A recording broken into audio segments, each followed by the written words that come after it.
Presidenti Donald Trump i ka dhënë Iranit një afat 2 javor për të negociuar një marrëveshje bërthamore, i nxitur nga frika se një ndërhyrje ushtarake mund të përsërisë kaosin e Libis pas rrëzimit të Gaddafit.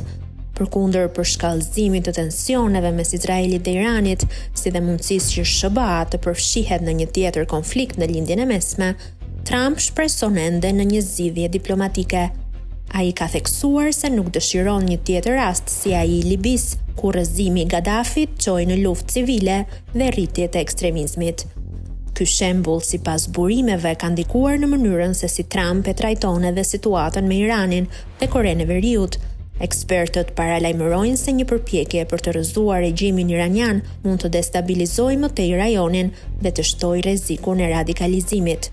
Trump ka qenë gjithashtu kritik i luftrave të mëparshme amerikane, si ajo në Irak, që sipas tij u nis mbi bazën e informacioneve të rreme dhe pati pasoja të rënda, si dhe në Afganistan, që u shndërrua në një ndërhyrje të gjatë dhe të kushtueshme.